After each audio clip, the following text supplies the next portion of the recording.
33 handshakes. If diplomacy were a contact sport, Donald Trump would be its undisputed showman. No one shakes hands quite like the US president. Every grip, every pull, every smirk, it is theatre. It makes you wonder, is he negotiating peace or trying to win a duel? And at Sharm El-Sheikh, things were no different. Sharm El-Sheikh is a small Red Sea resort town in Egypt. Yesterday, it turned into the capital of global diplomacy. More than 20 world leaders gathered for the Gaza Peace Summit. Donald Trump co-chaired it with Egypt. This was a summit to end the Gaza war, at least that was the goal, but it looked more like a global photo op.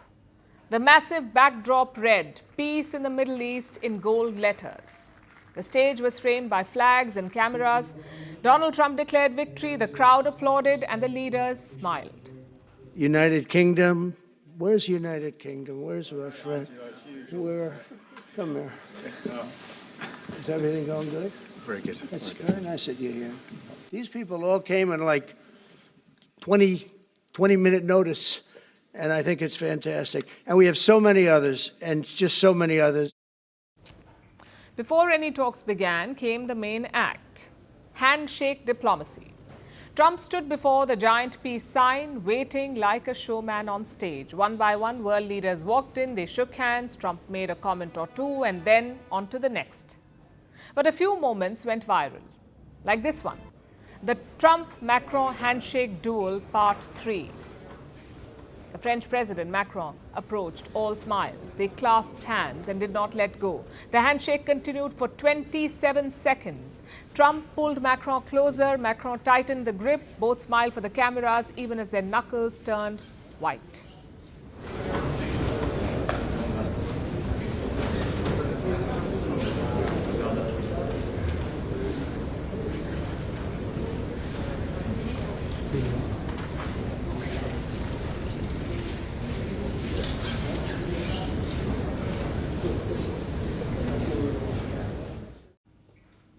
Then there was Mark Carney. He's the Prime Minister of Canada. In the past, Trump has called him governor. But yesterday, he had a new title for Mark Carney. Trump called him the President of Canada. You have Canada. It's so great to have, in fact, the President called and he wanted to know if it's worthwhile. He knew exactly what it was. He knew the importance. Where's Canada, by the way? Where are you? Where are you? So you going back? No, I'll go back. I'm glad you upgraded me to president. Oh, did I say? Great stuff. It's good. I started. He said he'd take that. Then there was Giorgia Meloni, the Prime Minister of Italy. She was the only woman on stage, and that made her the unintentional protagonist. First, there was an exchange with the Turkish president. He said she looks great, but he asked her to stop smoking. Is everything okay? Her şey yolunda. İyi gördüm. Oh, you look great. Oh, thank you. Ama Very kind. sigarayı bıraktırmam lazım. But I have to make you stop smoking somehow. I know.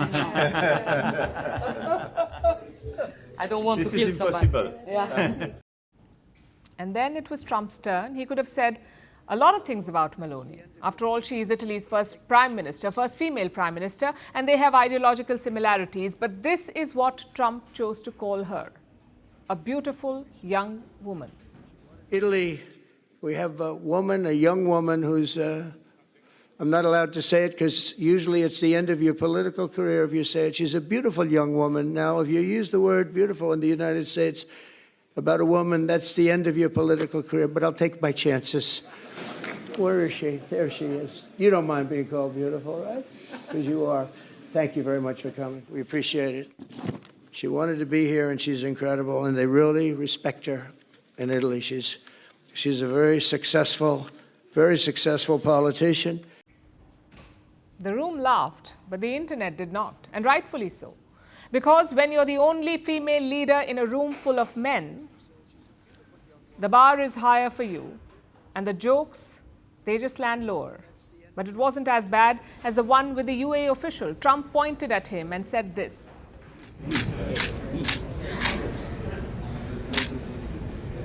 A lot of cash. A lot of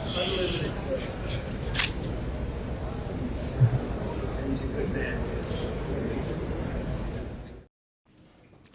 By the time the family photograph was taken, Trump had shaken hands with 33 world leaders, some soft and deferential, others firm and almost comically competitive. Every interaction was a glimpse into Trump's worldview, transactional and theatrical. But for once, it was not Trump who was asking for favors. Indonesia's president had a special request for him. In the region,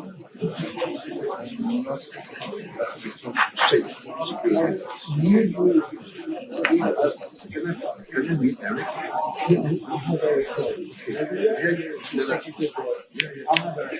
We look for better place. Yeah, all of them. Thank you. Now, you may wonder, what about the peace summit? Well, that happened too. Trump arrived in Sharm El-Sheikh from Israel. Israel and Hamas had already exchanged hostages and prisoners. 20 Israeli captives were freed by Hamas. Nearly 2,000 Palestinians were released by Israel. There were celebrations in West Asia. It was undeniably a major moment. At Sharm El-Sheikh, the US president signed the Trump Declaration. It promises a ceasefire, the demilitarization of Gaza, amnesty for Hamas members willing to lay down arms, and a transitional Palestinian committee. We're going to be signing a document that's going to spell out a lot of rules and regulations and lots of other things, and it's very comprehensive, but we've already signed documents in the Middle East and having to do with Israel and Hamas and just about everything else, and it's really working out incredibly well. But there was a catch. Neither Israel nor Hamas attended the summit. Yesterday, Netanyahu was invited to attend the summit by Trump and the Egyptian president. At first, reports said that he had agreed, but then came a statement from the Israeli Prime Minister's office. Netanyahu was not going to Sharm El-Sheikh. The official reason was a Jewish holiday, but again, reports suggest the real reason was Turkish President Erdogan. Apparently, he dialed the Egyptian president and refused to land if Netanyahu was there. So officials scrambled to keep the Israeli leader away. And the declaration was big on adjectives but short of details. There's no mention of Palestinian statehood, no clear mechanism for reconstruction, no plan for what happens when the ceasefire turns fragile. So it seems like a phase one of a very long process. And yet the big questions remain unanswered, like who would govern Gaza? Would Hamas disarm? Would Israel withdraw? There are no answers to these questions. Thank you very much, everybody. This is a tremendous day for the world. It's a tremendous day for the Middle East. And you can see that this is probably the greatest assemblage of countries in terms of wealth and power maybe ever assembled. And it's just an honor to be a part of it. So 33 handshakes later, uncertainty still looms. But at least the spotlight is on Trump. Maybe that's the real lesson of his handshake diplomacy, where sometimes the grip matters more than the agreement. And at Sharm El-Sheikh, the world got both, a peace summit and a show.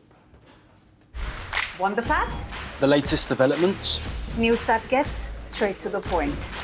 Well, we've got all three just for you. This is Firstpost Live, a brand new show, your window into what really matters. Don't miss it.